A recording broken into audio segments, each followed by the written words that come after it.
we don't need to be supporting these people with our social programs that should be reserved for the citizens of our country. Impoverish people in this country for a season and then kick them back out is what she said, actually. Which side are you on? Which side are you on? We did get a caller. We've only got about 10 minutes left with Stephen. So we've got Lee on the line. Lee, where are you calling from? Huntsville. Lee from Huntsville. What's your question? Just curious, not even going to comment on the loose back and forth between undocumented, documented, as if there's not that much difference, which of course there is. But my question for you is, if you give a $15 wage for agricultural work, how are the rest of us going to afford the produce at that cost level? Because it will drive the cost up exponentially. Mm-hmm.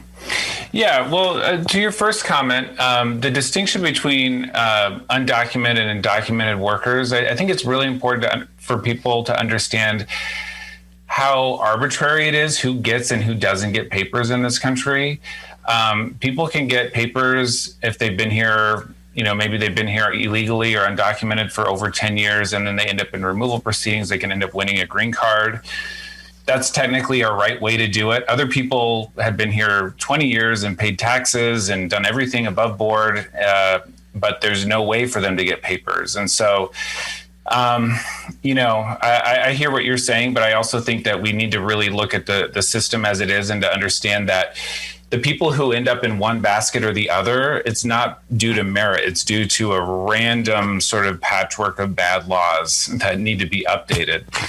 In terms of I don't disagree with that. I don't disagree with that. But I do think we should have a better expanded worker program where they can come and then exit our country, because I don't think that people coming here, we can't support the entire world. So there needs to be a better way for people to come in and be able to work and leave. So we don't need to be supporting these people with our social programs that should be reserved for the citizens of our country. That's just my opinion. But tell me about how we would stop the increase in the cost. The increase in produce prices. I think that anytime that you look at an economy that says, in order for us to have something that we need, like food, other people have to live in abject poverty, and that's just the way that it has to be, we need to really take a closer look at that, right? And so, first of all, I don't know that it's true that the prices would go up all that much if we raised wages. I don't think that I've ever seen the growers actually present the math on that. We hear things like that about the $15 minimum wage all the time, but then you look at places like Seattle where they've implemented a $15 minimum wage and prices have not increased in any significant way. And then the other thing, like I was mentioning to Jacob earlier, if the president can get us into a trade war and we can come up with tens of billions, hundreds of billions of dollars to just give to the farmers, and it doesn't register on anyone's radar, nobody cares, then certainly if we saw a situation where farm workers were making $15 an hour and produce prices started to go up, there's no reason why that same type of money couldn't be used to either subsidize the cost of food or to subsidize the workers directly. So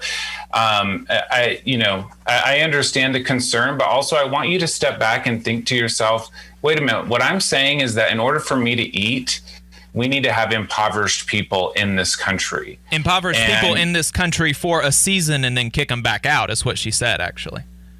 Right. And so, we need to be better than that. And it's not a right-left thing. It's not a liberal conservative thing. It's just, hey, you know what?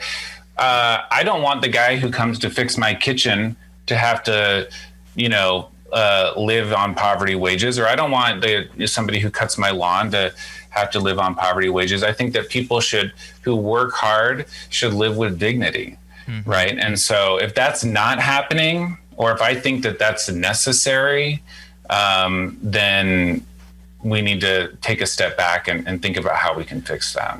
Right. Yeah. Just because something is a certain way doesn't mean that it has to be that way. That's certain. We've got one more caller. Jeff, where are you calling from? Jeff from New Orleans. How you doing? Jeff from New Orleans. What's your question? Hey, I was calling to talk a little bit about how workers who don't have immigration status are also misclassified often as where they would often have jobs where they would be an employee, they would get misclassified as an independent contractor. Can you talk a little bit about that and how that impacts how these workers are treated? I actually don't know too much about that, and maybe you do, and I'd love to hear more about that. But I don't know too much about that issue. Okay. I do know what Jacob mentioned earlier about ICE being called at the end of a successful organization effort. I've definitely heard those stories. And those kinds of things definitely happen to undocumented workers. Yeah, well, that's one of the things that I guess I have some friends that work for the Greater New Orleans AFL-CIO, and they talk about how immigration status is often leveraged against these workers, so that when they would technically have the same rights as other workers too, when they're on the work site, they're sort of influenced to not exercise those rights. And I just wanted to really quickly plug one other thing. Which is like the PRO Act would be something which is going through Congress. It's already been passed through the House. That would sort of really, really push against that kind of a force. It would make it much more difficult to misclassify those workers. There's stiffer penalties for that. So. Yeah, Jeff, Stephen mentioned this to me before the show, which is that, and I knew this, but I had forgotten it, that the NLRA doesn't cover agricultural work. And so right. I can't recall if the PRO Act actually, the PRO Act is an amendment to the NLRA, and so I can't recall if I can't apply. Yeah, I'm not sure if the PRO Act amends it to cover agricultural work, and I guess, Stephen, since you haven't heard much about what the PRO Act would do to ag workers, I'm kind of assuming that it doesn't actually do that. Right. Yeah, I don't think it does, but it's an interesting point. I think more broadly, and to the last caller's point too, the Farm Workforce Modernization Act still treats undocumented workers like criminals. It fines them and puts them on this long, laborious path to a green card. But nowhere does it say anything about holding the farmers accountable for employing people who they knew were undocumented. And so, I don't see quite enough progress on that front of, holding the employers to account, but hopefully the PRO Act, provides a little bit more rights to the workers.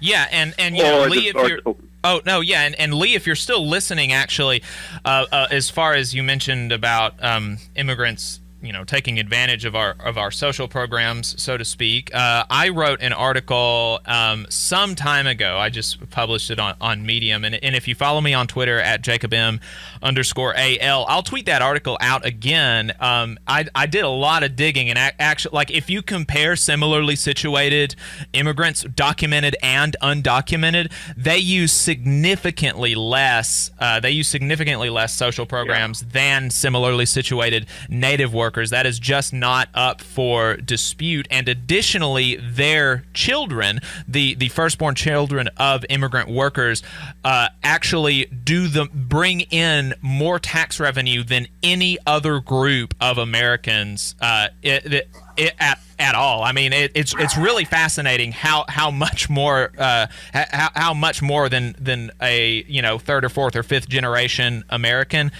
It's fascinating how much a first-generation American citizen, the children of immigrants, contribute more to our tax coffers than any other group. It's really a lot. So if you follow me, I'll tweet that out after the show on Twitter at @JacobM_AL.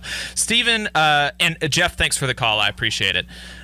I think, and I'm pretty sure Jeff is actually the host of Good Morning Comrade, which is another show on WHIV in New Orleans. And he actually put me in touch with Dr. Deary, the founder of the station.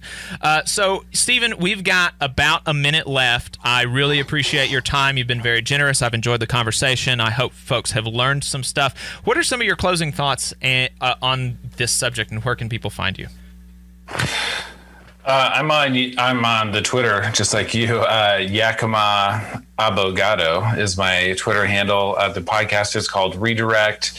I appreciate the call from Lee, and she has some concerns. But again, I really hope that people can just start to see these people as people, right? They're hardworking. For the most part, obviously, they're like everybody else, and they just want an opportunity to feed their kids, to live with dignity, and to be a part of our community. And so I think that as Americans, we can do a better job of providing that.